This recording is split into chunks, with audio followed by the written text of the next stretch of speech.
Story 1. The turn he never took. The first wrong thing was the brake lights. They flickered ahead of me on the desert road long before I should have been able to see another car. The highway was empty, flat and black beneath my headlights, with Joshua trees standing far off like bent silhouettes in the dark. Yet those red lights kept appearing, dim and distant, pulsing through heedless night air as if another driver were just beyond the next rise, waiting for me. I had been avoiding that stretch of road for 6 years. Route 62 ran along the edge of Joshua Tree, and if I stayed on schedule, I never had to cross it after dark. That was the rule I kept for myself. But freight delays in Barstow had pushed everything back, and by the time I reached the turnoff, the desert was already gone to black glass and cold starlight. I told myself it didn't matter. Roads were roads. Asphalt didn't remember anything. The desert didn't care who crossed it at night or what had happened there years ago. I kept my hands steady on the wheel and focused on the lane markers drifting under the headlights. Far ahead, the brake lights appeared again, then vanished, like a car easing around a bend that didn't exist. There were no bends on that road. That was what made it famous. With truckers, long open miles, clear sightlines. If another vehicle was ahead of you, you saw it. You watched it shrink or grow. You didn't lose it every few seconds like something slipping behind trees. But every time I caught those lights, they behaved as if the road were twisting somewhere ahead, even though I knew it ran straight through the dark. I leaned closer to the windshield, trying to judge distance. The lights didn't belong to a truck. Too narrow, too low, probably a small sedan. They pulsed once, then twice, then held steady. I checked my mirrors out of habit. Empty highway behind me, empty shoulders. Nothing but pale sand, low brush, and the occasional shape of a Joshua tree caught in the edges of my beams. A mile passed, maybe 2. The sedan never got farther away, but it never got closer either. That was when the old unease started moving through me again, that dry, sour feeling I remembered from the night of the accident. Not impact, not sound. Just the seconds before, when something in me had known the road ahead was wrong and I had kept driving anyway. The radio crackled with static, sharp enough to make me flinch. I reached to lower the volume, but before I touched the knob, a voice slipped through the noise. It was faint, clipped, almost buried. Southbound. Single vehicle. The transmission cut out before I could make out the rest. I stared at the dashboard for a second longer than I should have, then looked up and found the brake lights ahead, still waiting in the same impossible place. Years ago, the road had been wet from rare winter rain. I'd been hauling produce east, exhausted and late. A car ahead of me started drifting toward the shoulder, then correcting, then drifting again. I remembered the glow of its taillights and the stupid, useless thought that the driver must have been drunk. I remembered deciding not to brake yet. The decision had lived in me ever since. The sedan ahead swerved slightly to the right, then corrected. My hands tightened on the wheel until my knuckles ached. The movement was small, barely enough to notice, but I knew it. I knew the exact rhythm of that drift, the same hesitation, the same overcorrection, the same feeling that the driver had already lost control and hadn't admitted it yet. My mouth went dry. The road stretched on, black and endless, under a sky that offered no comfort. I glanced at the mile marker as it flashed by in my headlights. The number made my stomach drop. I should not have been there yet. I'd been watching the speedometer, keeping steady pace, counting distance without realizing I was doing it. But I had reached the old accident stretch too early, as if the road had shortened while I was watching that car. Ahead, the brake lights flared once brighter, then returned to their steady, dim red. The radio hissed again. This time it sounded less like random static and more like someone trying to speak through a bad connection. Responding unit. Then a burst of noise swallowed the words. My cab felt colder than it should have. Outside, the desert remained perfectly still. No crosswinds, no animals, no other headlights. It's just that sedan ahead of me, driving with the same uneasy sway, replaying the exact pattern I had spent 6 years trying not to remember. I told myself to slow down, to pull over, to break the pattern any way I could, but I didn't, not at first. Some part of me wanted to see whether it really was happening or whether I was finally giving in to the thing I had been avoiding. The sedan drifted right again, brake lights pulsing. Its distance from me never changed. It was like watching memory drive on its own, using the road as a screen. The shoulder widened briefly on my right, where an old service road had once branched toward parkland. I remembered looking at that turn years ago and thinking the car ahead might take it. It never had. That was why I'd named the memory in my head without meaning to. The turn he never took. Now as I watched, the sedan's right blinker flashed once, just once, then went dark again. A pressure built behind my eyes, not quite pain, more like the feeling of recognition arriving too quickly. The car ahead swerved again, a little farther this time. I could almost see through the rear glass, though the distance between us refused to close. The shape in the driver's seat never shifted, never glanced in the mirror, never corrected with panic, was only repeating, exact and calm, the unfinished approach to whatever had happened next. Then the impossible part changed. The sedan touched its brakes and slowed, just enough for me to begin gaining on it. In 6 years of remembering that night, the distance had never changed in my mind. Never. But now it was narrowing. The radio crackled with a clipped burst of static, and through it I heard a breath, close and human. For the first time I understood the road was not just replaying the accident, it had recognized me. I eased off the accelerator, but the truck kept closing the distance anyway. Not quickly. Just enough for me to notice that the sedan was no longer fixed in place ahead of me. Its brake lights glowed through the windshield like a pair of watchful eyes. The desert on either side of the road seemed flatter than before, emptied of depth. Even the Joshua trees looked wrong now, as if they were standing farther back from the highway than they should have been. The radio hissed again, then cleared just long enough for a voice to slip through. It was calm, almost routine. Possible collision. Driver fled. The words vanished into static before I could hear more, but I didn't need the rest. My hands tightened on the wheel until the leather creaked beneath my grip. That phrase had lived in me for years without anyone ever saying it aloud. Hearing it in the cab made the whole night feel less like memory and more like judgment. The sedan drifted right, corrected, then drifted again, exactly as it had that night. I knew the timing now well enough to anticipate it before it happened. That was the part that made my stomach turn. I wasn't just remembering anymore. I was synchronizing with it. My truck rolled through the dark in the same lane, at the same speed, with the same helpless feeling that I should do something different, and somehow still wasn't. I reached for the brake, intending to stop the pattern by force, but my foot hesitated above the pedal. Not because anything physically held it there, because stopping meant admitting what this was. The road ahead stayed perfectly straight, the lane markers sliding under my headlights in calm white rhythm. Yet the sedan moved like it was following a curve only it could see. Its right blinker flashed once again, then vanished, leaving the dark road emptier than before. The old service turn appeared on my right, cut shallow into the sand and brush, barely visible beyond the shoulder. Years ago, that was where I thought the sedan would go. I remembered waiting for it to take the turn and clear my lane. It never had. Tonight the brake lights glowed brighter as the car approached the same place. For one stretched second, I thought it would finally change. It didn't. It drifted past the turn and continued forward, unfinished as ever. The radio erupted in static so loud it flooded the cab. I winced and reached for the volume knob, but before I touched it, a voice came through. Not clipped dispatch chatter this time, but breathing. Slow, controlled, close enough to sound like someone leaning against my shoulder. Then a single phrase, "You saw me." My mouth went dry. The words were almost gentle, not accusing, which somehow made them worse. The radio fell silent again, leaving only the road and the red lights ahead. The sedan began to slow a little more. I could see its rear bumper clearly now, the shape of the trunk, the dark rear window reflecting my headlights.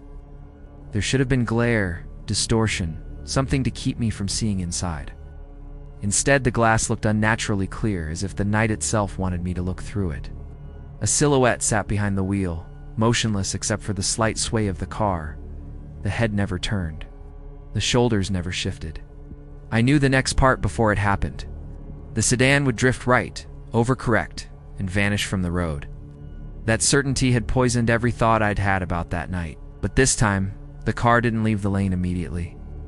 It held its line longer than it was supposed to. The delay unsettled me more than anything else had.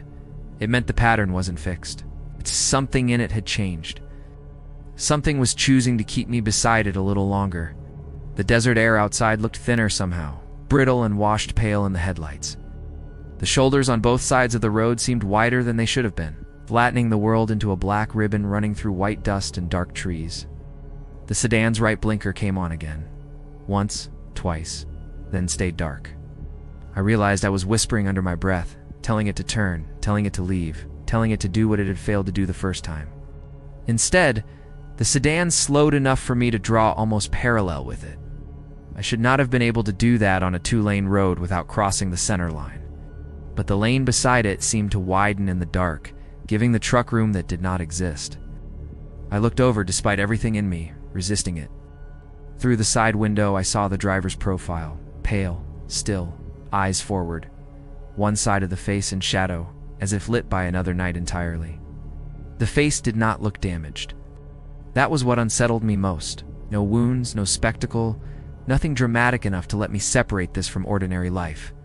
It was just a man, maybe in his 30s, with one hand resting on the wheel exactly where mine was on my own. Then his eyes moved, not his head, just his eyes, sliding toward me with slow recognition. I felt every hair along my arms rise beneath my jacket sleeves. He knew who I was. The moment our eyes met, the truck radio snapped back to life. Same vehicle description. A voice said through waves of static, "Southbound freight." I hit the brakes hard.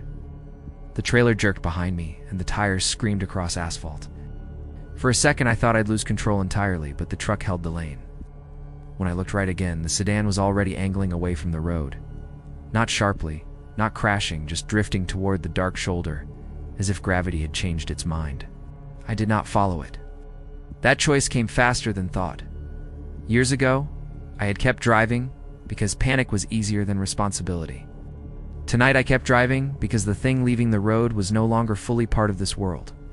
The sedan passed beyond the shoulder into open desert, where there was no service path, no track, no gap in the brush. Its brake lights dimmed, but never jolted. It moved through the Joshua trees without touching them, receding soundlessly into blackness. In my side mirror, the road behind me looked completely empty. No headlights, no drifting car. No trace of red lights among the trees.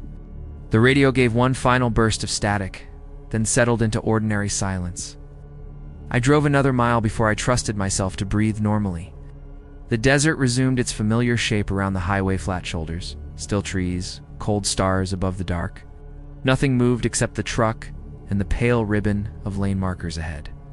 When the park boundary signs finally appeared in my headlights, I kept going and did not look back again. The road behind me had returned to being only a road, but I knew better now than to believe it had forgotten. Something unfinished still lingered on that stretch of highway, repeating until the right witness returned. It had not chased me. It had not demanded anything. It had only let me see it clearly at last, then turned where it never had before. Story 2. The still trees. The first wrong thing was the empty space beside my tent. When I stood up after driving in the last stake, the nearest Joshua tree felt closer than it had been a minute earlier. The certainty of that hit me before any explanation did. I had picked the site because it was open, flat and clean, with 2 trees standing far enough off to leave me room. Now one of them seemed to occupy ground that had been empty when I arrived. I told myself it was the evening light, because that was the easiest lie available. Joshua tree changes shape near sunset, flattening distance and pulling the horizon inward until everything looks slightly wrong. Even so, I always remember a campsite once I build it. Tent facing west, fire ring ahead, cooler by the rock, nearest tree beyond a clear stretch of sand. That stretch had been wide enough to ignore. Now it felt narrow enough to notice every time I looked up. I walked toward the tree before dark could make me imagine worse things. Up close, it looked exactly like it should, with split gray bark, a thick trunk and branches raised in those awkward angles Joshua trees always have. The ground around it was hard and crusted, with no drag marks, no broken roots, no disturbed sand. Nothing about it suggested movement. It stood with the dull permanence of something that had been there for years, which only made my certainty feel harder to shake. Back at camp, I started fixing little details in my mind, without admitting why I was doing it. I turned my chair toward the open lane between the tree and the fire ring, set my stove beside a pale stone, and noted how the lowest branch crossed the line of hills behind it. I was not afraid yet.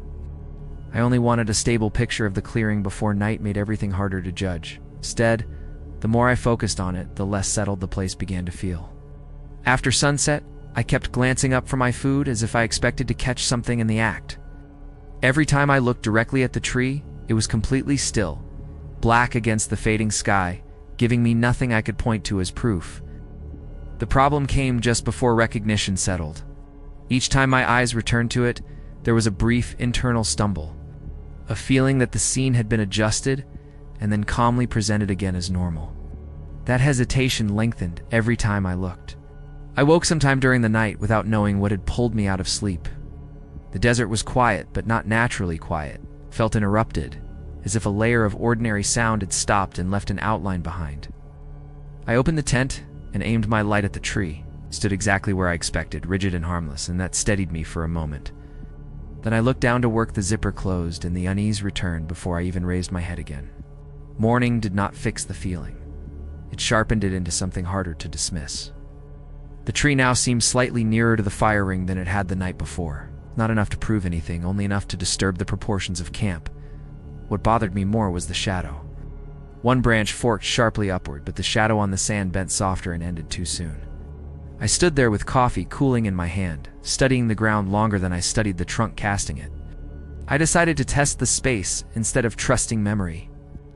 I paced the distance from tent to tree, then from tree to wash, counting carefully and repeating the count twice to make sure I had not rushed it. After that, I scratched a line in the sand with my boot and dropped a bottle cap near the fire ring as another point of reference. When I looked away to drink and then turned back, nothing had obviously changed. Still, the air between the marker and the trunk felt subtly compressed. The second tree near the wash had not changed at all, and that made everything worse. It stood exactly where I expected, stable against the pale morning, unaffected by whatever was wrong with the nearer one. That contrast made the closer tree feel separate from the rest of the landscape, as if it belonged to a different arrangement and had only been set here provisionally. I sketched both trees in my camp in a notebook, then looked up and felt at once that the drawing no longer matched the clearing. I tried a simple experiment and regretted it immediately. Standing still, I faced the tree, counted backward from 5, closed my eyes for 1 second, and opened them again. Nothing obvious happened. I repeated it longer this time, and still the tree had not jumped or lurched or done anything I could accuse it of. But when I looked again, it felt more settled in place, as if the desert had quietly accepted a revised version of its position while I had been blind enough for that to matter. That was when I stopped thinking of it as a mistake. The tree was not merely misplaced, it was becoming correct in a way I did not understand. It did not feel aware of me or interested in me in any personal sense. It felt like something adjusting itself through lapses in attention, slowly working toward a position it considered proper. The second tree still belonged to the world I had arrived in. The nearer one did not. It felt imported from somewhere else, and increasingly certain that it had every right to remain. I added more reference points, pretending measurement could hold the clearing together. I stretched a cord between 2 rocks, placed a metal cup near the fire ring, and scratched a curved line where there had been open ground. These ordinary objects gave me temporary confidence because they should have stayed where I put them. Yet the more carefully I arranged them, the more obvious it became that the tree did not behave like something obligated to respect the relationships. I kept trying to establish around it the space answer to something else. Late in the afternoon, I looked down for only a second to cap my pen and felt the shift before I saw it. When I looked back, the tree stood still, but the scratched curve no longer crossed empty sand the same way. It passed too close to the trunk now, as if I had drawn it badly or remembered it wrong. I checked the notebook, then the ground, then the notebook again. Neither corrected the other, and that contradiction made the whole campsite feel quietly unstable in a way I could not argue with. The worst part was that it never moved while I watched it. If it had, I could have understood it as active, something making a choice in front of me. Instead, every change arrived through the ordinary failures of attention. A blink, a glance downward. The small turn of the head needed to reach for water or check a zipper. Each time I looked back, the tree was still, as if it had always stood exactly there. The evidence appeared only after the moment had already passed and sealed itself shut. I realized then that it was not approaching me in any deliberate way. It was correcting its position slowly, piece by piece. During the moments I failed to hold it in view, I just happened to be camped where it was trying to belong. That understanding settled deeper than fear because it made the whole thing feel colder than intention. It was not stalking me, and it was not curious. Whatever was happening would have continued whether I was there or not, and that was what finally made staying feel like a mistake. I told myself I would leave at first light, because leaving in the dark felt like choosing panic over reason. That thought held long enough to keep me still as the sun dropped again. But as the light thinned, the campsite began to feel less like something I had set up and more like something I had interrupted. The tree remained where I expected when I looked at it, yet everything else felt less certain the longer I stayed. The shadow confirmed it before anything else did.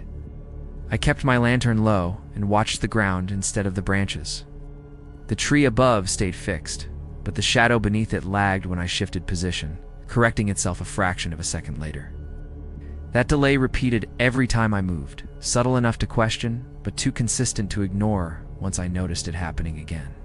The silence returned in intervals, and this time I noticed the pattern. Sound did not fade the way it should. It stopped, held, then resumed. The small noises of the desert cut out all at once and came back just as suddenly. In those gaps, the space around me felt arranged rather than empty, as if something had paused the environment itself and was adjusting it before allowing it to continue. I moved my chair closer to the tent and tried to control where my attention went. I focused on the cup, the cord, the fire ring, keeping the tree at the edge of my vision. Nothing changed while I watched it directly. But every time I shifted focus, even for a second, the distance between those objects and the tree felt shorter before it actually appeared that way, as if perception followed behind the change. Eventually, I had to step away from camp, and I knew it would matter. I walked several yards into the dark and forced myself not to look back for longer than before. When I finally turned, the tree had crossed one of my markers. Not dramatically, just enough to place it beyond a position it had not occupied earlier. That small shift held steady, and for the first time, there was nothing left to reinterpret. The fear settled in quietly, not sudden, but precise. The tree did not need darkness, distance, or time. It only needed moments where I was not looking. There was no way to prevent that completely. The realization made everything around me feel temporary, like the campsite had been arranged incorrectly and was now being corrected without me having any control over the process. I started packing, and every movement worked against me. Each time I looked down to grab something or close something, I created another gap.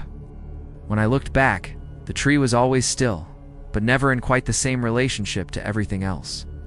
It was not moving toward me, it was settling into place, and everything I had placed around it felt increasingly wrong. When I collapsed the tent, I lost sight of the entire campsite for a few seconds. The fabric dropped over me, cutting off everything, and in that brief absence, I felt the shift happen. Not visually, but physically, like the space had adjusted while I was not part of it. When I pulled the tent aside, the tree stood at the edge of the fire ring, closer than it had ever been before. The shadow followed after it, correcting itself into place a moment later. That delay made it worse. It suggested the change was not instant, but resolved. I stood there watching the shadow settle, understanding that I was not witnessing movement.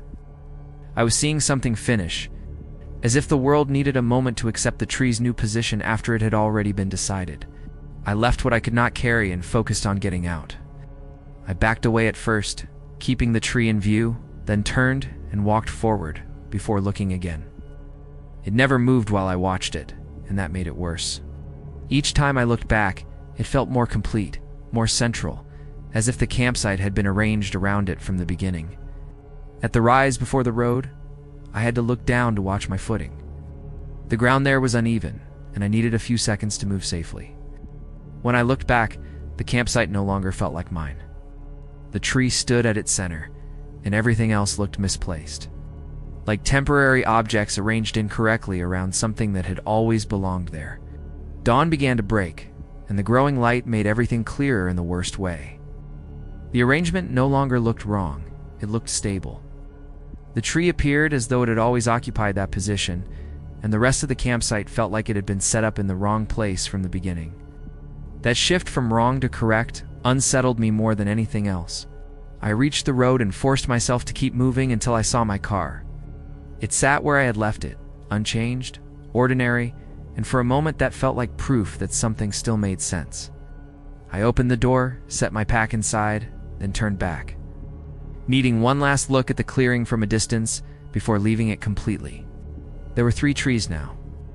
One near the wash where it had always been, one in the center of my campsite, and one closer to the road than either had been before.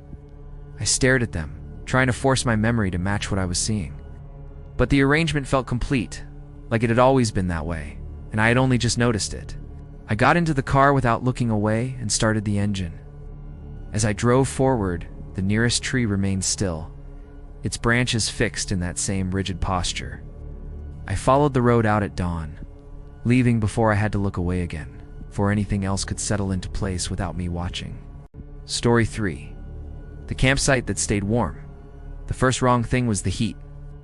I felt it before I saw the fire, a pocket of warmth lingering in the cooling desert air, where nothing should have held it that long after sunset. When I stepped into the clearing, the campsite revealed itself in quiet detail, centered around a low bed of coals that still glowed beneath a thin layer of ash.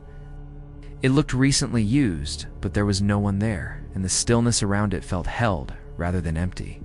I stopped at the edge of the clearing and waited longer than I should have, expecting someone to step back into view or call out.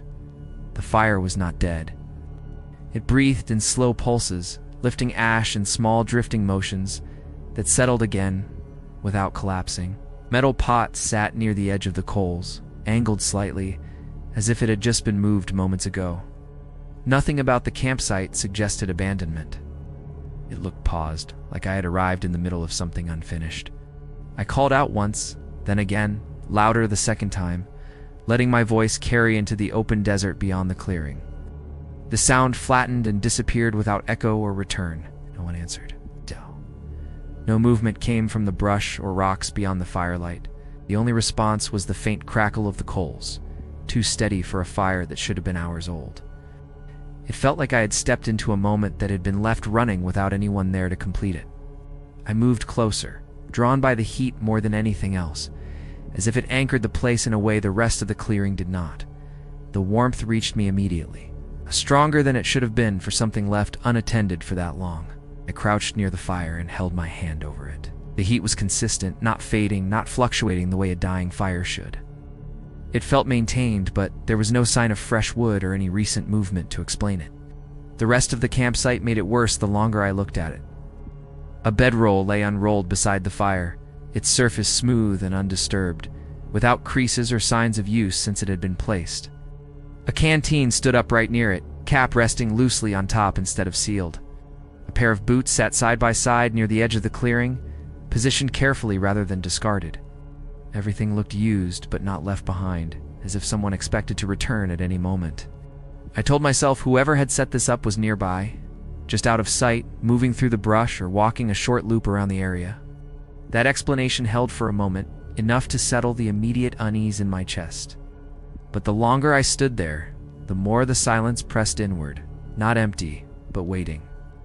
It felt like the campsite was holding its shape on its own, maintaining itself in a way that didn't require the person who had built it. I circled slowly, careful not to disturb anything, watching where I stepped as I moved through the edge of the clearing. The ground was firm, packed down by repeated use over time. Footprints marked the edges, overlapping in uneven layers that suggested more than one pass. I followed them with my eyes, tracing their direction. They came from outside the clearing and led inward toward the fire, toward the bedroll, toward the gear. I didn't see a single clear track leading away. That should have been enough to make me leave immediately, but I stayed where I was. Instead, I crouched again and studied the ground more closely, trying to force it into something that made sense. Maybe the outward tracks had been erased by wind or time. Maybe the surface had shifted just enough to hide them. But the inward footprints were still sharp, still defined, still recent. The sand held their edges too cleanly for that explanation to sit right with me. I reached for a stick and nudged one of the coals, testing it without thinking too hard about why. It shifted easily, glowing brighter beneath the ash and sending a pulse of heat upward toward my hand. That reaction was wrong. A fire left alone should have dulled, cooled, and collapsed inward by now. This one responded like it had just been stirred moments ago. I pulled the stick back and watched the glow settle again, but it did not fade as much as it should have. The air around the fire felt contained in a way I couldn't explain properly. Heat rose steadily, but the surrounding cold pressed close, creating a boundary that felt almost defined rather than gradual. I sat on a flat rock at the edge of the firelight, not because I was comfortable, but because standing there any longer felt like waiting without purpose. The warmth reached me immediately, steady and consistent, as if I had stepped into a place that was already in use. From where I sat, the campsite looked complete in a way that unsettled me more the longer I stayed. Every object had a place that made sense. The fire, the bedroll, the gear, all arranged with the kind of repetition that comes from habit rather than randomness. Nothing was scattered or unfinished. It looked like someone was still using it, just not in a way I could see or understand. That thought settled in slowly, becoming harder to ignore with each passing second. I noticed the canteen first. It had been beside the bedroll when I arrived, its cap resting loosely on top in a way that seemed careless but intentional. Now it sat closer to the fire, angled slightly differently, the cap lying flat beside it instead of balanced. I hadn't touched it. I was certain of that. I stared at it longer than I meant to, trying to fix its earlier position in my mind, but the memory already felt less stable. I told myself I had misremembered. That explanation came quickly, almost automatically, because it was easier than accepting anything else. The desert distorts things if you stare too long, distance, placement, even small details. It would not have been the first time I convinced myself something had shifted when it hadn't. Still, I found myself scanning the rest of the campsite, checking positions, comparing them to what I thought I had seen earlier, looking for anything else out of place. The fire shifted again without being touched. A small collapse inward, a faint hiss as ash settled, followed by a brighter glow beneath the surface. It was subtle enough to seem natural if taken alone, but wrong in context. There was no new fuel, no airflow strong enough to sustain it that way. It should have been dying steadily. Instead, it held its shape, as if something was maintaining it just beyond the edge of what I could see. That was when the feeling changed completely. It stopped being about finding someone nearby and became something harder to define. I was not alone in the clearing, not in the way I understood being alone. The campsite felt occupied, but not visibly.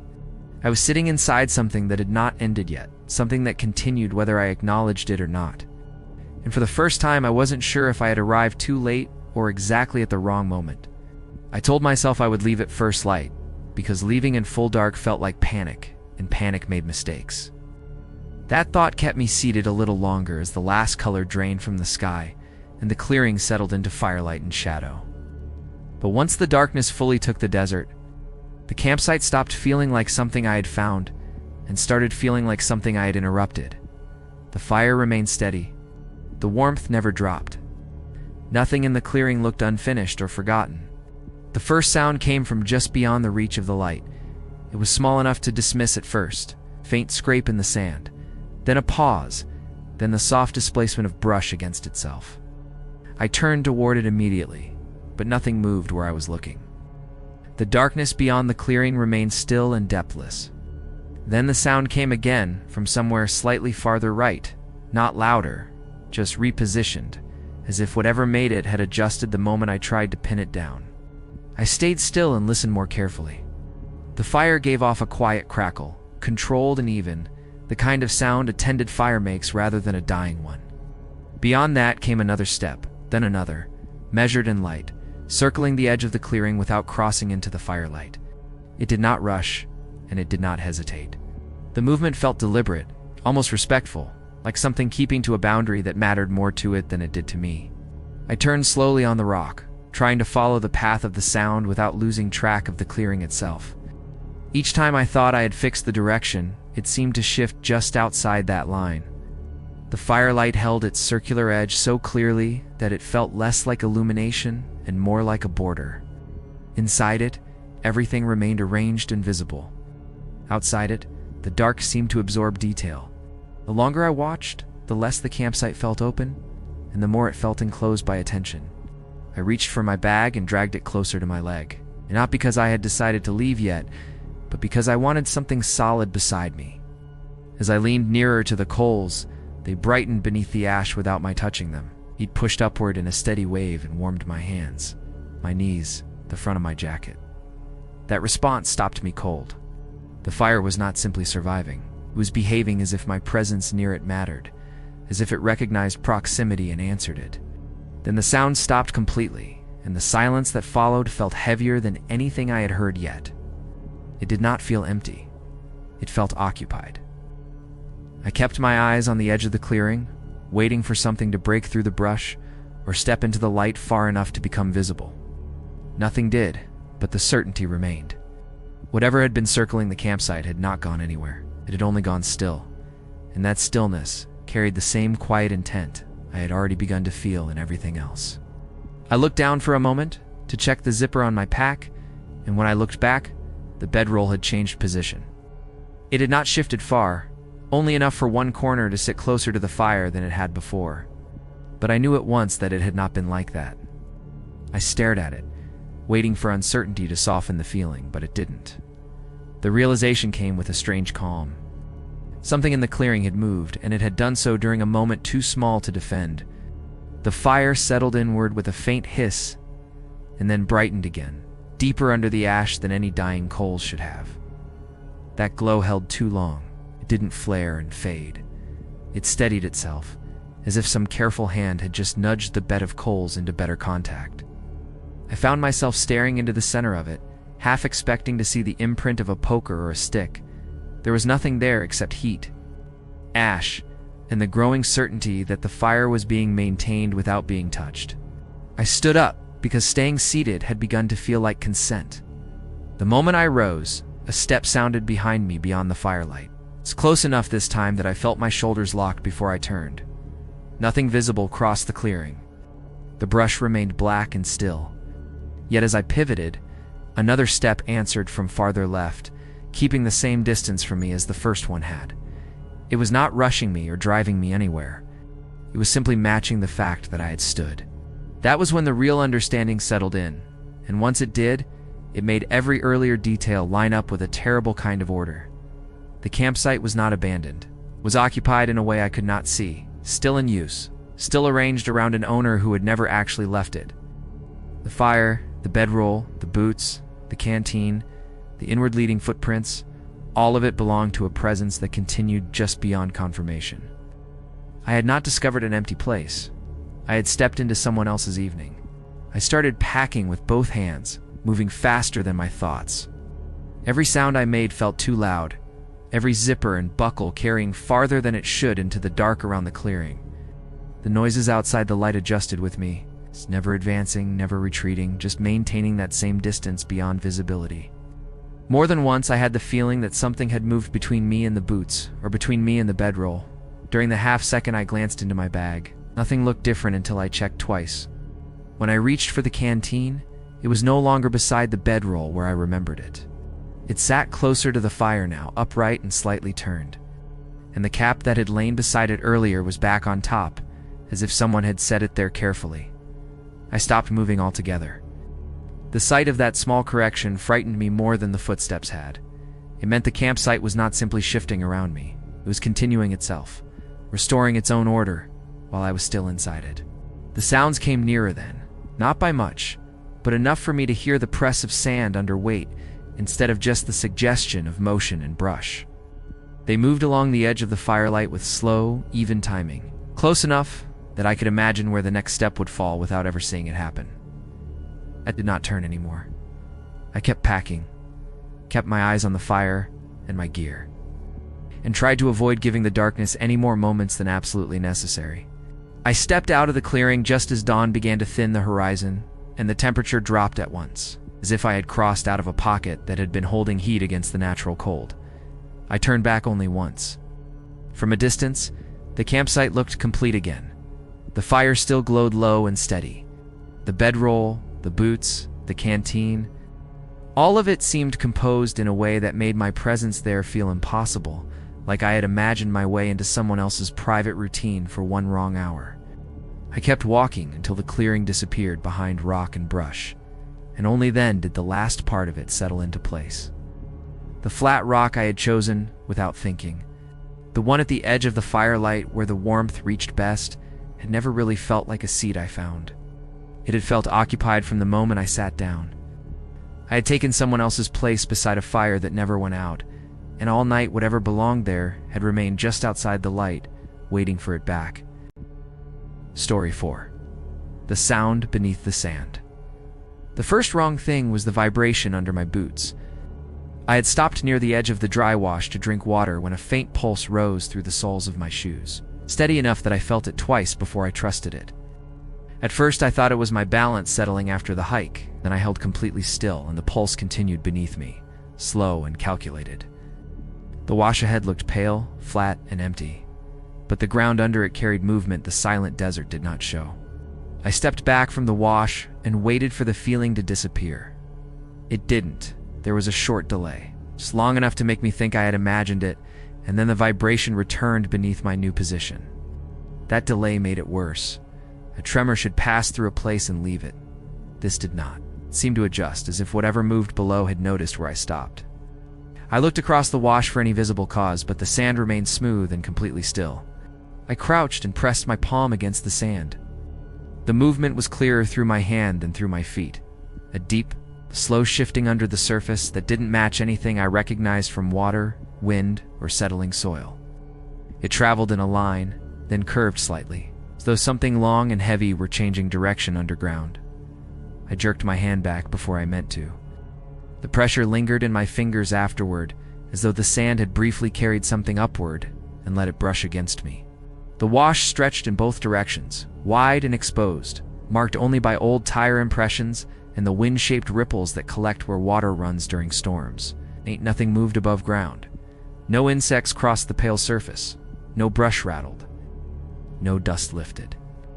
The stillness above made the movement below harder to excuse. If there had been wind, noise, or other motion, I might have dismissed it. Instead, the desert felt divided cleanly in two. A silent, empty surface above, and a patient, deliberate motion below. I began walking along the edge of the wash, not fast, just enough to test whether distance would weaken the sensation. Every time I stopped, the same thing happened. First, nothing. Then, after a short pause, the vibration settled beneath me again. It did not answer my footsteps. It answered my position after I stopped moving. That distinction lodged in my head with immediate force. I was not startling something into motion. I was giving it a place to orient to, and it was choosing to remain near it. I tried to force a reasonable explanation onto it because that is what I always do first. Underground water shifting through rock, maybe. Distant machinery carrying through the ground from somewhere beyond the hills. A buried line under pressure. But the landscape around me offered nothing to support any of those ideas. There were no structures, no utility roads, no hum in the air, no mechanical sound of any kind. And none of those explanations accounted for the way the movement curved and repositioned itself beneath where I stood. The sound came next, though hearing isn't the right word for it. It rose through the ground and into my body, a low pressure more felt than heard, passing beneath me instead of around me. It didn't echo in the air. It didn't fade off toward the hills. It stayed below, moving under my feet in a drawn-out line that seemed too broad for the narrow wash in front of me.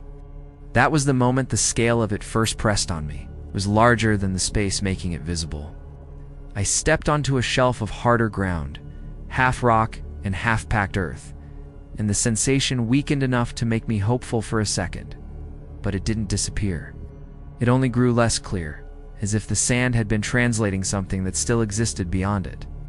I looked back at the wash and finally saw the first surface sign, a narrow line of settling grains, subtle enough to miss, moving under the top layer without breaking it. The sand wasn't rippling.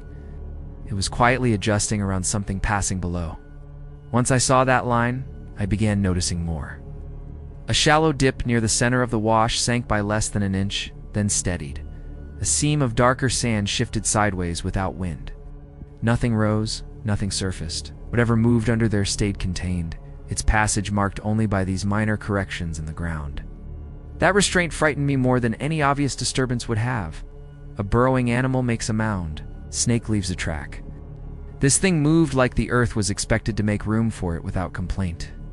I paced farther along the wash, then stopped and waited.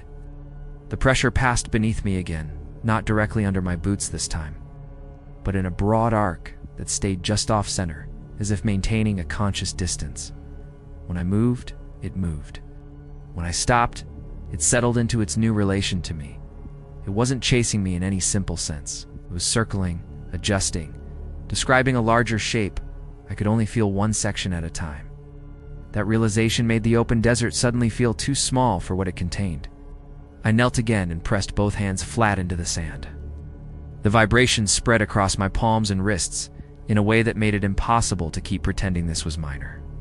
It was slow, massive, and directional. I could feel the broad curve of it more than any edge, like touching the outer pressure of something too large to map from where I was. I lifted my hands and looked around the wash with a new kind of caution.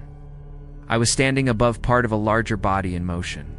By then, I understood that the movement wasn't confined to the wash itself. The wash was only where the sand made it legible. When I stepped farther back, the sensation dulled but persisted, and when I edged closer again, it sharpened immediately. That told me the thing beneath the ground occupied a wider space than I could trace with sight or footsteps. The visible signs were only the portion intersecting with loose sand. Everything beyond that remained hidden, and the hidden part felt far greater than the strip of ground I could monitor. I backed away several more steps, putting packed ground between myself and the center of the wash.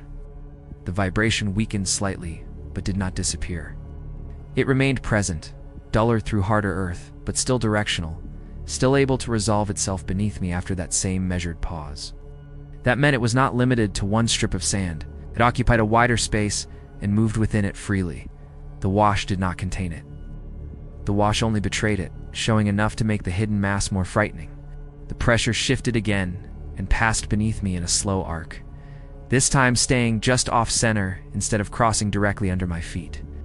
Then it did it again, from a slightly different angle.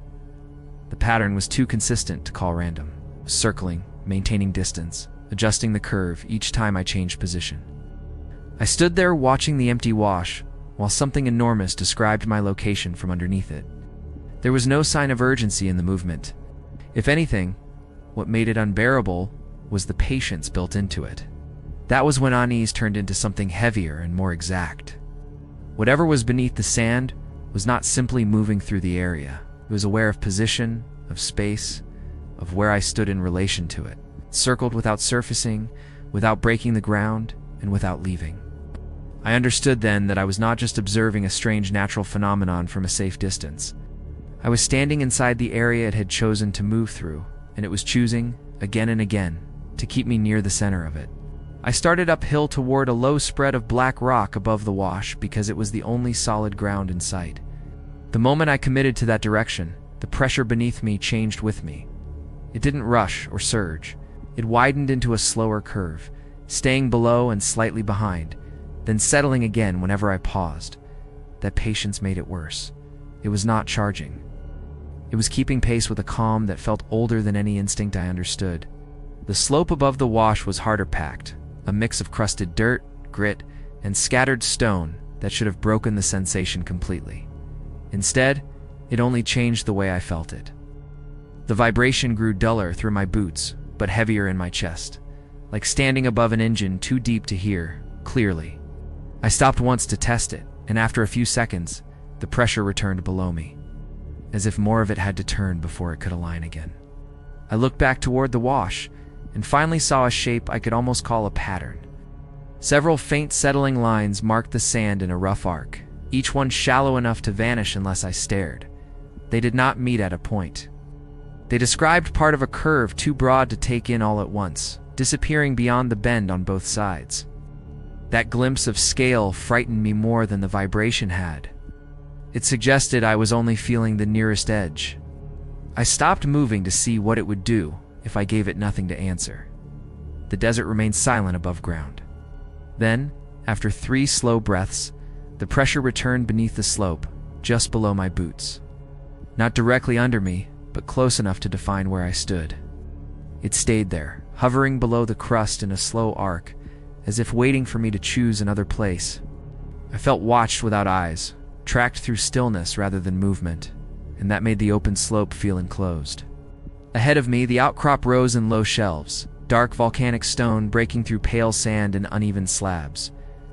I moved toward it carefully, watching where loose ground ended and exposed rock began. Each time my boots crossed softer patches, the pressure sharpened beneath me. Each time I stepped onto stone or packed crust, it dulled almost at once. That contrast gave me the first useful thought I'd had since this started. Loose ground carried it. Stone interrupted it. I didn't know if that meant safety, but it felt like a rule. The movement tightened its circle as I neared the rocks.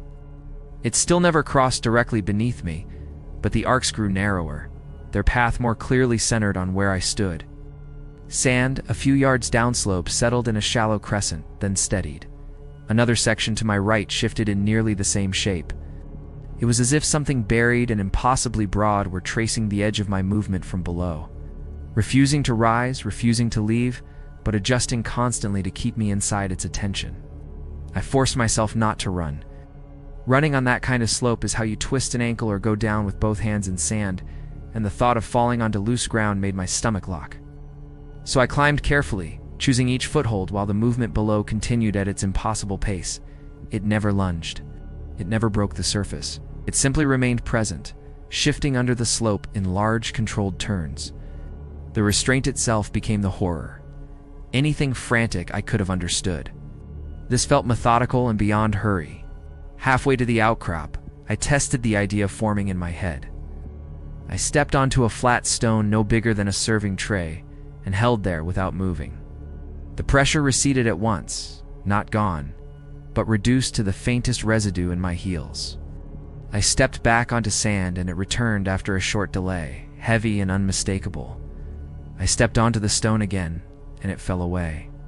The result was so clean it almost felt generous, and that frightened me more than confusion would have.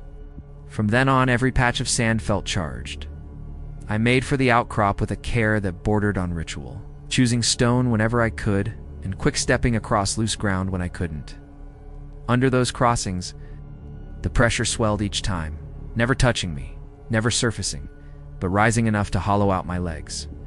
It seemed to wait at the edge of each rocky patch until I left it, then answer the moment my weight met sand again. The ground itself had become a map of where it could reach. Near the base of the outcrop, the slope flattened into a fan of soft sand before the stone began in earnest. That was where the movement came closest. The vibration deepened into a slow, chest-felt thrum, and the sand several feet in front of me sank in a curving line that marked the edge of something turning below. I froze. The line held, then slid sideways in parallel with my stance, staying just beyond reach. It didn't surface. It only described nearness with a precision that made breathing feel difficult.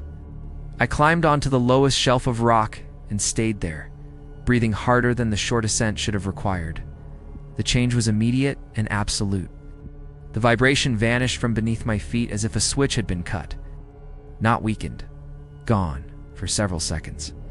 I did nothing but stand there and wait for it to return through the stone and prove the difference was in my head. It never did.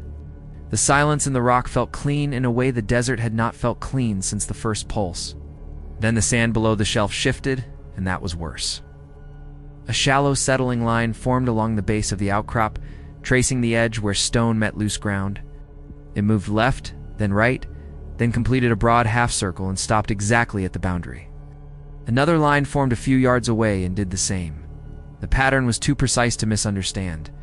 Whatever was moving beneath the wash and slope could circle, pause, and wait, but it would not cross onto stone.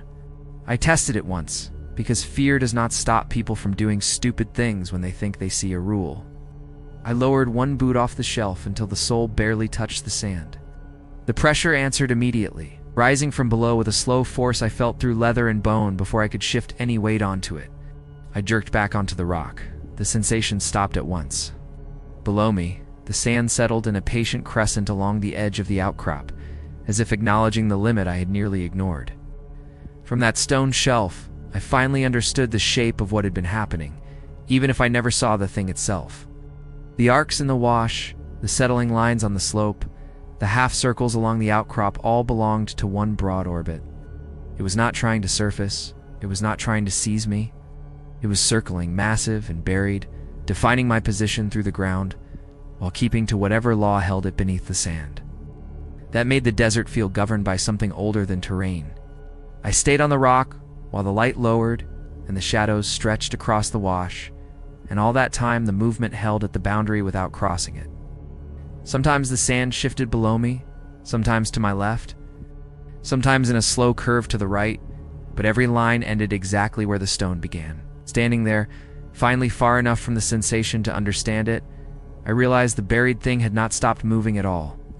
It had only stopped exactly at the edge of rock and nowhere else. Story 5. The Man Who Knew the Trails. The first wrong thing was that I didn't hear him approach. I had stopped along a narrow trail between rock formations to check my map, focused on matching the lines to the terrain ahead, when a voice spoke beside me as if it had always been there. It was calm, conversational, close enough to feel directed at me alone. I turned immediately, but there had been no footsteps, no shifting gravel, no sound at all before he spoke. He was just there, standing within arm's reach, like I had somehow failed to notice him arriving. He looked ordinary at first glance, which made the silence of his arrival harder to accept. Mid-30s, maybe older, sun-worn skin, clothes that fit the desert without standing out.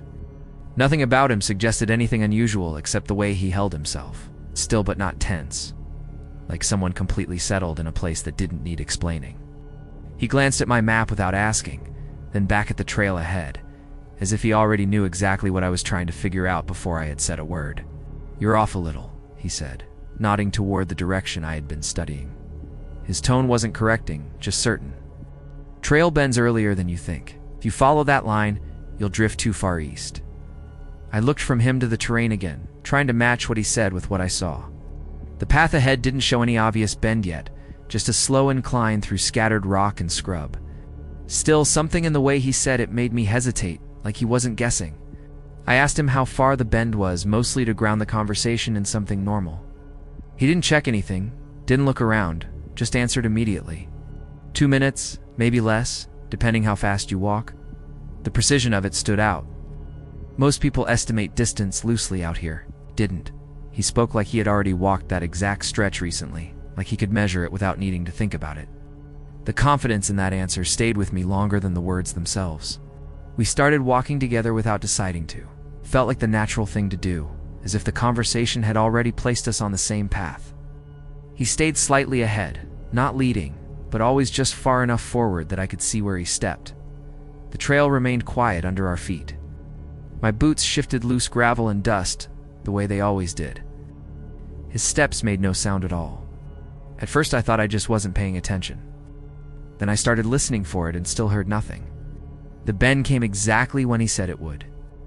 The trail curved left around a cluster of low rock, opening into a stretch I hadn't been able to see from where I stopped earlier. I checked my watch without meaning to, counting the time backward in my head. It matched too closely to dismiss. He hadn't guessed. He had known. That realization didn't feel like a warning yet, but it stayed with me, settling somewhere deeper than simple coincidence should have. I glanced down at the ground as we walked, not because I expected anything, just because something about his silence had started to press on me. The sand held my footprints clearly, each step leaving a shallow impression that followed the path behind me. Where he walked, there was nothing. No indentation, no shift, no mark at all. The surface remained smooth, as if he had passed over it without touching it, or as if the ground simply refused to register his weight. I told myself it was the angle of the light, or the way the ground had compacted there, something simple that would explain it if I didn't stare too long. But every time I checked again, it was the same. My trail followed me. His didn't exist. He kept speaking as we walked, pointing out small turns ahead. Slight changes in elevation, things I wouldn't have noticed until I reached them. Each one matched exactly. Never paused, never reconsidered, never needed to look. "You planning to cut through the wash?" he asked at one point, gesturing ahead without breaking stride. I hadn't mentioned my route, but that had been my plan before I got turned around. I asked how he knew, keeping my tone casual. He shrugged slightly, like it was obvious. That's where this trail leads, if you stay with it. The answer sounded normal, but it didn't account for how icily he had anticipated the decision before I said anything.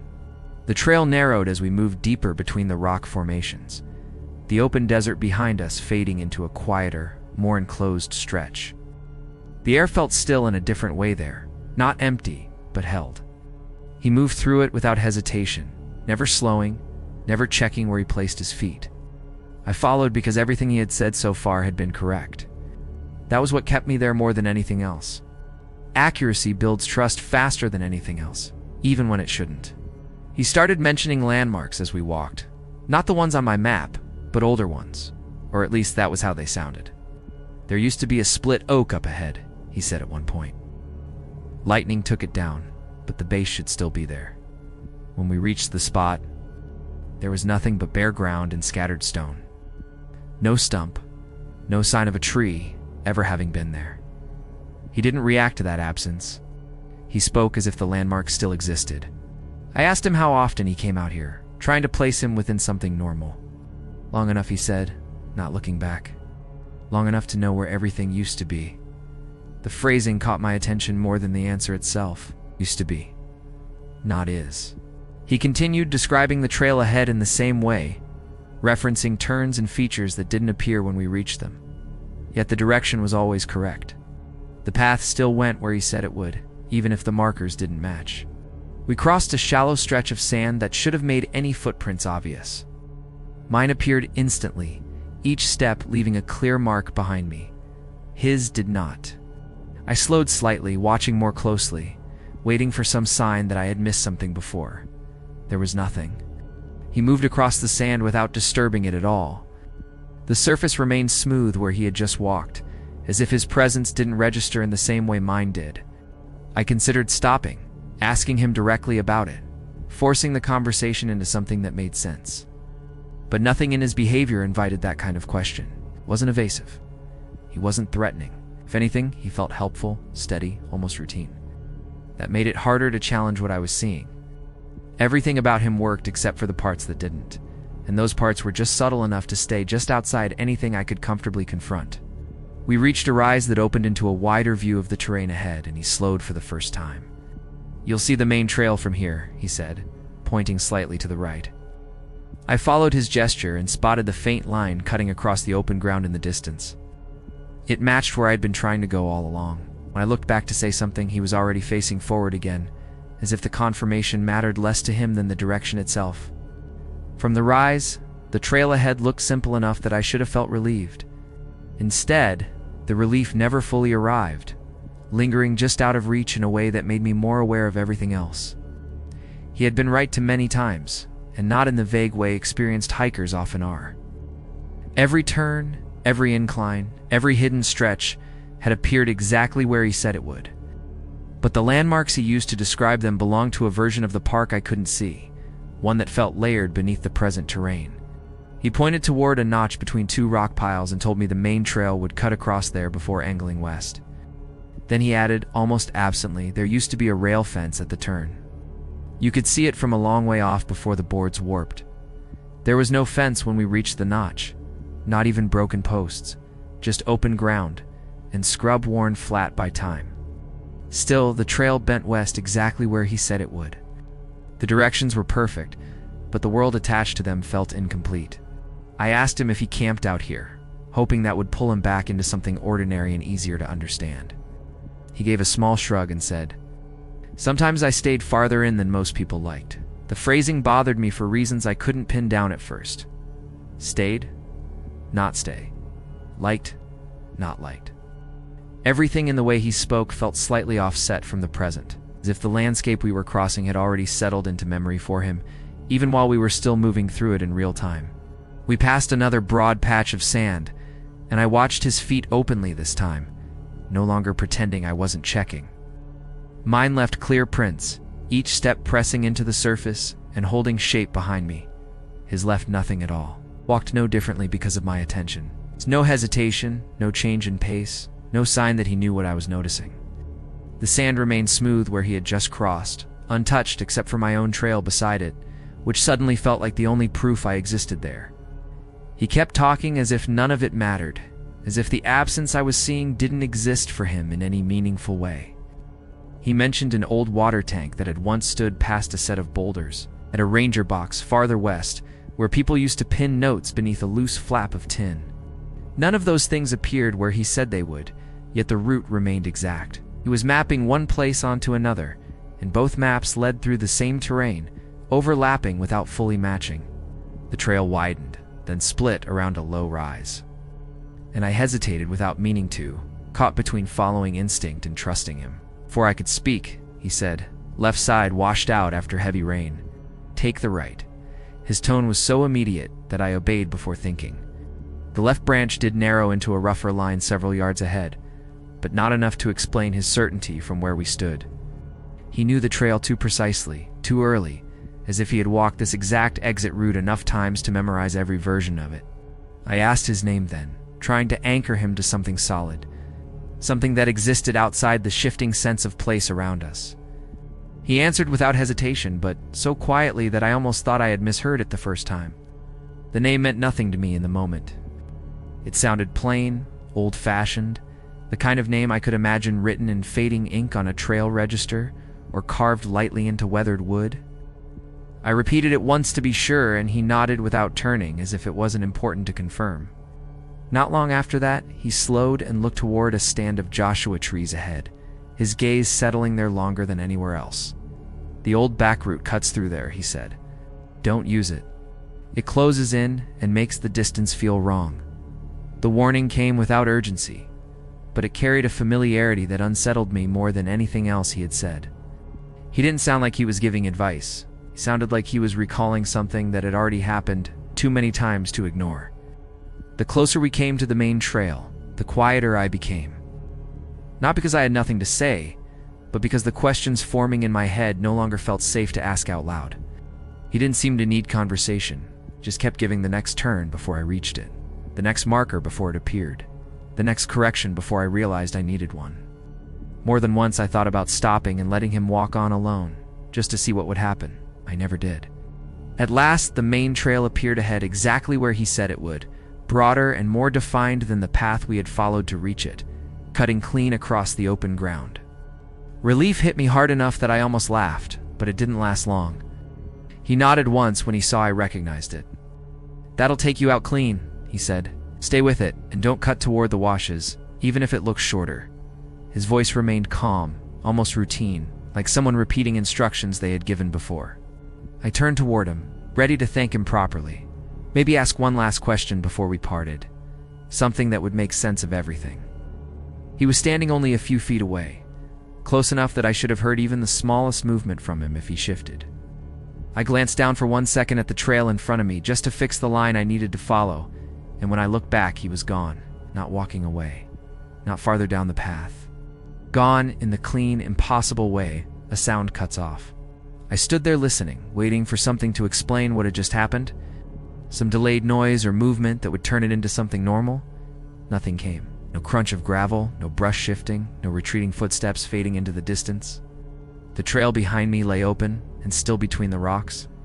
My own prints marked the dusty stretch where we had just stood. Beside them, there was nothing, not even a trace fading out, as if the ground had never needed to record him. The main trail carried me out exactly as he promised, every turn aligning with what he had said, every distance holding true in a way that removed any doubt about his directions. I passed the points where he had told me not to cut, and each shortcut looked tempting in the way bad decisions often do when you're tired and ready to be done. I ignored them all. By the time I reached the trailhead, the sun was lower, and the presence of signs and worn posts made everything feel normal again. Near the parking pullout, an old information board stood beside a newer map kiosk, half sun-bleached and worn enough that I almost passed it without looking. A separate metal placard had been bolted below it, listing names and dates under a heading about missing visitors from earlier decades. I stopped only because one of the names caught in my head before I understood why. It was his. The same name he had given me on the trail, said in faded letters beneath the words "Missing, 1987. I stood there longer than I should have, reading the date again and again, while the trail behind me lay quiet in the late light, unchanged by what I now knew. The photograph beside the name was old, worn at the edges, but close enough. Same face, same steady expression, same look of someone entirely at home in the terrain. I didn't go back to the board after that. I only kept walking toward my car, carrying the final certainty with me. He had not been trying to frighten me, only to guide me out. Story 6. The light that waits. The first wrong thing was that the light appeared only when I stopped moving. I had been walking back toward my campsite after checking the wash, slowing to get my bearings in the dark, when it was suddenly there across the open desert. A small, steady glow, too clean to be a reflection, and too stable to be drifting. I took a few steps forward, and it vanished completely. I stopped again, and it returned to the exact same place, unchanged, as if it had been waiting for me to notice it. I stayed still longer that time, watching it without blinking, trying to understand distance. It didn't flicker like a fire, or sway like a headlamp moving through terrain. It held perfectly steady, fixed point in the dark, far enough away that no shape surrounded it. I took another step forward, slow and calculated, and it disappeared again instantly. When I stopped, it returned to the same position. No delay, no variation, as if the act of moving removed it from whatever space it occupied. I turned slightly, instead of walking forward, changing my angle rather than my distance, expecting the light to shift relative to the landscape. It didn't. It stayed locked in place, neither closer nor farther, not sliding across the horizon the way any real object should. It ignored perspective entirely. That was what unsettled me first. It wasn't just distant, it was fixed in a way that didn't match how distance worked. It felt like something positioned independently of the terrain I was standing in. I started walking again, slower this time, testing the pattern more carefully. As soon as I moved, the light disappeared, not dimming or fading, but gone as if it had never been there. When I stopped, it returned immediately, unchanged and steady. The repetition made it impossible to dismiss as a trick of vision. It wasn't something I was catching by accident. It was responding to whether I was still or in motion, and it did so with complete consistency. Back at camp, I set my pack down and stood still again, forcing the condition to repeat. The light appeared at once, in the same distant position, unchanged by how far I had moved. That was when I realized it hadn't shifted relative to me at all. No matter where I stopped, it appeared in the same place in my field of view, as if the desert had adjusted itself to keep it there. I stepped sideways. It vanished. I stopped. It returned without error. I tried to ground the situation in something practical, something that could explain it without making it worse. Maybe it was a reflection from glass or metal far off, something catching just the right angle. But the night was too still and the light too consistent. It didn't flare or dim. It didn't react to my flashlight or the angle of my body. It existed on its own terms, separate from anything I could identify, and that separation made it harder to dismiss. I set my lantern low and watched the ground instead of the light, trying to see if anything else behaved differently. That was when I noticed the shadows. They didn't fall cleanly away from the lantern the way they should have. They bent slightly, almost too subtle to catch at first, pulling in the direction of where the light appeared when I stopped. It wasn't enough to distort everything, just enough to make the angles feel wrong if I focused on them too long. I moved my metal cup a few inches across the ground and stepped back, watching carefully. When I stopped, the light appeared again, and the shadow of the cup didn't match where it should have fallen. It angled slightly toward the distant glow instead of directly away from the lantern. I adjusted the lantern's position, expecting the shadow to correct itself. It didn't. It held its shape with that same subtle lean, as if something else was influencing it beyond the light I controlled. I walked a slow circle around the campsite, keeping my eyes low, and then stopping abruptly to check the horizon. Every time I stopped, the light appeared in the same position relative to me, not the terrain. It didn't matter how I turned or where I stood. It aligned the same way every time. That meant it wasn't fixed to the landscape at all. It was fixed to me, or to something tied to my position, and that realization settled deeper than anything else so far. I decided to approach it directly, not because I expected to reach it, but because I needed to break the pattern. I walked toward where it appeared, counting steps, keeping my pace steady. As expected, the moment I moved, it vanished. I kept walking anyway, pushing farther than I normally would in the dark, trying to force a change. When I stopped again, it reappeared in the same distant place. No closer, no farther, as if distance had never changed at all. That was when the first rule became clear. The light didn't exist while I was moving. It only existed when I stopped. It wasn't something I could approach, because approaching it removed it. The only time it appeared was when I allowed that stillness. That made it feel less like an object and more like a condition, something that depended on my behavior to exist at all. I sat down on the ground to test whether stillness over time would change anything. The light appeared immediately and held steady, unchanged by how long I stayed there. Minutes passed, and nothing about it shifted. It didn't grow brighter, didn't drift. It simply remained, fixed in that same impossible position. The longer I watched it, the less it felt distant, and the more it felt placed, like something positioned purposely just far enough away to never be reached. I looked down to check my gear, breaking my focus for only a moment, and when I looked back, the light felt slightly different. Not brighter or closer in any measurable way, but more defined, as if my awareness of it had sharpened. That change unsettled me more than movement would have. It suggested it wasn't static, it was adjusting slowly in ways too gradual to track directly. I stood and paced again, forcing myself to keep moving just to remove it from view. The absence felt like relief, like stepping out of pressure I hadn't noticed building.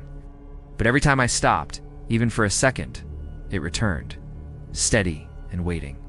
The repetition began to feel less like reaction and more like expectation, as if the light wasn't responding to me at all, but simply resuming its place whenever I allowed it. That was when the unease settled into something more precise and harder to ignore. The light wasn't approaching me, it wasn't guiding me or pulling me anywhere. It was holding its position unchanged, regardless of where I stood.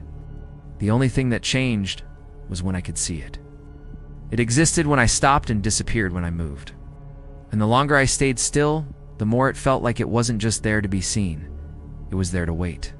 I told myself I would leave before sunrise, but that still left the night to get through, and the night had already changed in ways I couldn't ignore or dismiss. I stayed on my feet longer than I normally would, moving in slow, unnecessary paths around the campsite just to keep the light from appearing at all. Every time I stopped, even for a breath, it returned to its place in the distance, steady and unchanged. That repetition began to feel less like observation and more like participation in something I didn't understand. I tried ignoring it by focusing on small tasks, adjusting gear that didn't need adjustment, checking straps that were already secure, repositioning items just to give myself movement and something familiar to focus on. But each time I paused to look at what I was doing, the light appeared again, as if it existed just outside my attention and stepped into place the moment I stopped. It didn't demand anything from me, it didn't move. It simply waited for stillness and filled it completely. The shadows made it worse, as the night deepened and the lantern burned lower, throwing longer shapes across the ground. I lowered it further and watched carefully, trying to convince myself the earlier distortion had been a trick of angle or fatigue. It wasn't. The shadows leaned, subtly but consistently, bending toward where the light appeared when I stopped. No matter how I repositioned the lantern, no matter where I stood, that slight pull remained, making every object feel just slightly out of place. I began to notice something else then, something I hadn't been paying attention to before because it was too small to stand out clearly at first. My gear wasn't where I remembered leaving it, not by much, just small shifts that would be easy to ignore under normal conditions. The cup angled slightly differently. The pack turned a few degrees. The edge of my sleeping roll no longer lined up with the rock I had set it against. None of it proved anything alone, but every change leaned toward the same direction. I moved everything back deliberately, resetting each item in place and fixing their positions in my head as clearly as I could, making sure I knew exactly how they were arranged. Then I walked a slow circle around the campsite and stopped again. The light appeared. I looked down. Nothing had visibly changed yet. But the longer I stood there, the more the arrangement felt wrong. Like it had settled into something slightly different without any visible motion. I broke my stillness, and the feeling faded again, leaving only doubt. That was when I understood the second rule more clearly than before. The light didn't just appear when I stopped. It held everything in relation to it when I did. Not enough to move things in any visible way, not enough to show motion, but enough to let them settle differently in the moments I wasn't paying attention. It wasn't forcing change in the environment. It was allowing change to complete itself quietly in ways that only became noticeable afterward. I stopped sitting entirely after that realization settled in fully. Remaining still felt like giving something permission I didn't understand, something that worked in small increments rather than obvious movement. I kept moving, pacing the edges of the campsite, stepping around rocks, circling without purpose, just to avoid triggering its appearance again. The absence of the light felt safer, even if it didn't feel normal. It was the only condition where the environment behaved the way I expected it to. But I couldn't keep moving forever. Fatigue settled in slowly, making each step feel heavier. Each movement more intentional than the last. At one point I stopped without thinking, just for a second, and the light appeared immediately. Sharper than before, or maybe just clearer. It felt closer, though I couldn't measure how or explain why. I stepped forward quickly and it vanished again, but the impression of that closeness stayed with me longer than the light itself had. I tried approaching it again, walking straight toward where it appeared. Pushing farther than I had before, trying to force some kind of change or reaction. As expected, it disappeared the moment I moved, leaving only empty darkness ahead of me. I kept walking anyway, counting steps, forcing distance into something I could understand. When I stopped, it returned exactly as before, unchanged by everything I had just done. That consistency made it worse. It meant distance had never mattered at all. I went back to the campsite and began packing earlier than I needed to, just to stay in motion and give myself something structured to focus on instead of the light. Every time I paused, even briefly, the light returned.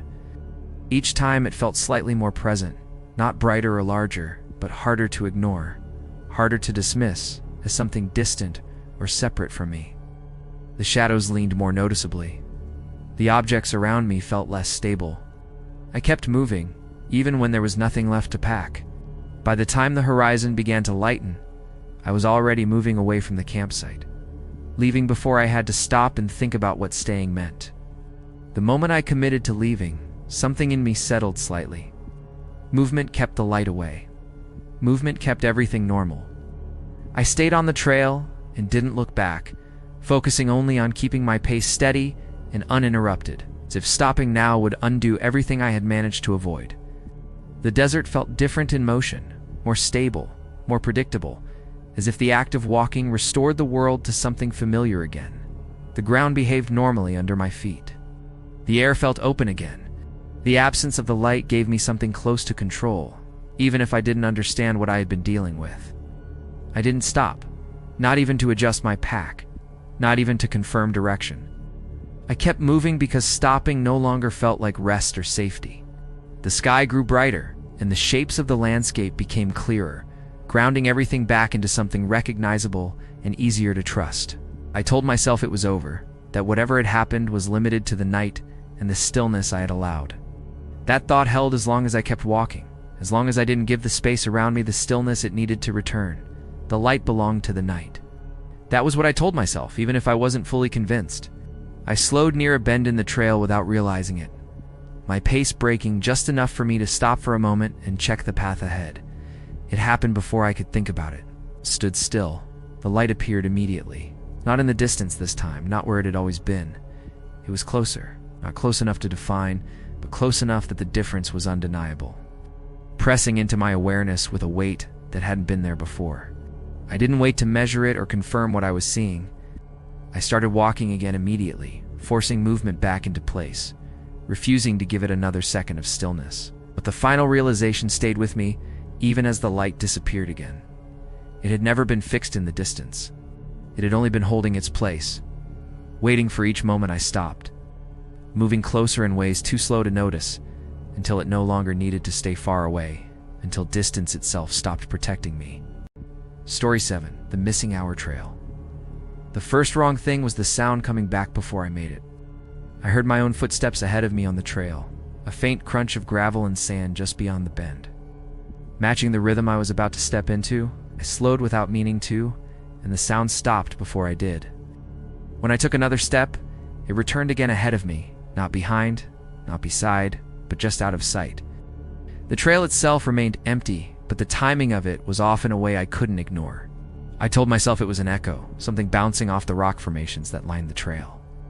But echoes follow sound, not anticipated.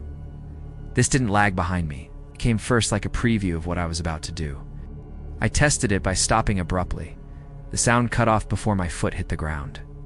I waited, then stepped again, and the crunch came ahead of me a fraction of a second early. That small difference was enough to make the rest of the trail feel unfamiliar. The loop I was on wasn't long. I had checked the map before starting a short route that circled back to the same trailhead without much variation. It was supposed to take under an hour at a steady pace. I had chosen it for that reason. Something simple, easy to track. But as I walked, the distance between markers felt inconsistent. The spacing didn't match what I remembered from the map, though I couldn't say exactly how it had changed. The first landmark I noticed repeating was a split rock near the side of the trail, a narrow formation that divided into two uneven columns. I passed it once without thinking, then saw it again several minutes later. Not identical, but close enough that it felt like the same structure. The angle was slightly different. The ground around it was more worn, but the shape was too familiar to dismiss entirely. I slowed, trying to place it in my memory, and found nothing that made sense. I checked my watch then, just to anchor myself in something measurable. The time looked normal, but I couldn't remember when I had last checked it. That gap wasn't large enough to alarm me on its own, but it added to the feeling that something wasn't lining up. I kept walking, more aware now of every step, every sound, every shift in the trail ahead. The echo, or whatever it was, continued, always just ahead of me. I started marking the trail in small ways, dragging my foot slightly in the sand at one point, scuffing a line where the surface was soft enough to hold it. I walked forward, counted steps, and when I looked back, the mark was there, exactly where I left it. That steadied me for a moment. It meant the trail wasn't looping in a simple way. It wasn't resetting behind me. But when I reached the next bend and saw a similar scuff ahead of me, that feeling disappeared. I moved closer to the mark, studying it carefully. It wasn't identical to the one I had made, but it was close enough to unsettle me. The angle was slightly off. The depth was different, but the shape matched too closely to ignore. I hadn't walked that section yet, I was certain of that. Still, the mark was there, placed in a way that suggested I had already passed through without remembering it. The sound ahead of me changed then, becoming more distinct. It wasn't just footsteps anymore. It included small shifts of gravel, the slight scrape of movement over uneven ground, even the faint rhythm of breathing that matched my own. I stopped again, and the sound stopped before I did. That timing made it impossible to dismiss as anything external. It wasn't someone else on the trail. It was tied directly to me. I checked my phone and opened the GPS. Not because I expected it to show anything unusual, but because I needed something objective. The signal was weak, but present. The map showed me on the loop as expected, my position marked clearly.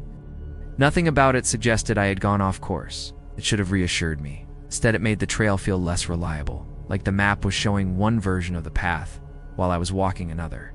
The next landmark repeated more clearly. A cluster of low shrubs beside a bend, arranged in a pattern that stood out against the otherwise sparse terrain. I remembered passing it earlier. When I reached it again, I stopped completely and turned in a slow circle, trying to find any difference. There were small ones. The shadows fell slightly differently. The ground around it was disturbed in ways I didn't remember. But the structure was the same. I looked down at the trail and saw footprints that didn't match the direction I was walking. They led toward me, not away, overlapping slightly with my own path. I followed them with my eyes and felt something shift in my chest when I recognized the pattern. The spacing, the depth, the way the heel struck before the toe. They were mine. Not similar, not approximate. Mine, placed in a direction I didn't remember taking. I stepped beside them, careful not to disturb the pattern, and compared the impressions directly. The size matched exactly. The wear on the edges matched. Even the slight inward angle of my stride was the same. But they were coming from ahead, not behind. That meant I had already walked this section in the opposite direction. I tried to recall when that could have happened, but there was nothing there. No memory, no gap I could fill in. The sound returned again, stronger now. Not just ahead, but slightly overlapping with my own steps. For a moment, it felt like walking alongside something that matched me perfectly, but remained just out of view. I stopped. It stopped first. I stepped again. It stepped first. The pattern held without variation, as if whatever I was hearing had already completed the path I was about to take. I checked my watch again, and this time, the time didn't feel right. More had passed than I expected, but I couldn't account for it. The trail loop should have brought me back to the start by now, or close to it. Instead, I was still moving through the same repeating sections, the same landmarks, the same patterns appearing and reappearing with small differences. The sense of distance had broken down completely. That was when the realization settled in. I wasn't just hearing something ahead of me. I was following something that had already moved through the trail. The footprints, the sounds, the repeated landmarks, they all pointed to the same thing. I had already walked this loop in a way I couldn't remember, and now I was moving through it again, one step behind a version of myself that had already been there. I kept walking, not because I trusted the trail anymore, but because standing still felt like giving the pattern more room to settle around me. The footprints ahead remained consistent, leading forward in a line that matched my stride exactly. Right down to the slight inward angle of my left foot. I placed my steps beside them instead of inside them, trying not to disturb the proof that I was seeing what I thought I was seeing. The sound continued just ahead of me, always finishing before I did, like I was following a version of my own movement already completed. I tried to break the pattern by stepping off the trail and onto harder ground where the surface wouldn't hold prints as clearly. For several yards, the sound dulled, and the visual certainty of the tracks disappeared, and that small interruption steadied me more than it should have.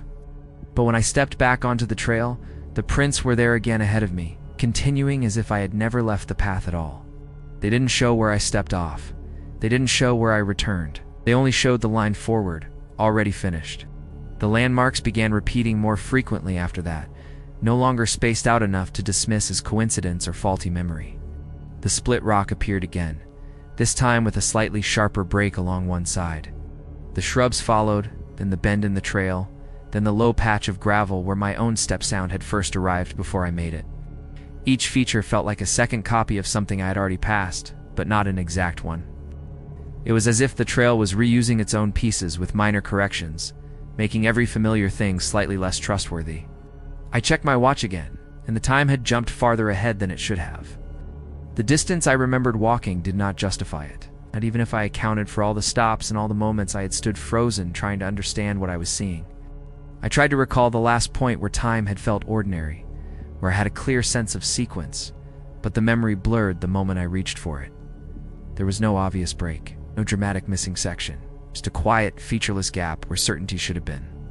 I opened my GPS again, watching the small marker that showed my position on the loop. It moved as I walked, tracking the trail exactly as expected, but the route behind me looked too clean. There were no hesitation points, no odd detours, no place where the recording reflected the confusion I was actually experiencing. It showed a smooth progression around the loop, as if I had been walking steadily the entire time. That mismatch was almost worse than the footprints. It meant the map and I were no longer recording the same version of events. The sound ahead of me changed again, becoming more layered the longer I listened to it. It wasn't just footsteps anymore. It included the faint rhythm of breathing, the subtle drag of fabric with each stride, even the tiny difference between steps on gravel and steps on packed sand. I slowed deliberately, and the sound slowed before I did. I stopped completely, and it stopped first. The timing never broke. That was what made it unbearable. If it had slipped even once, I could have blamed anything else, but it remained precisely ahead of me every time.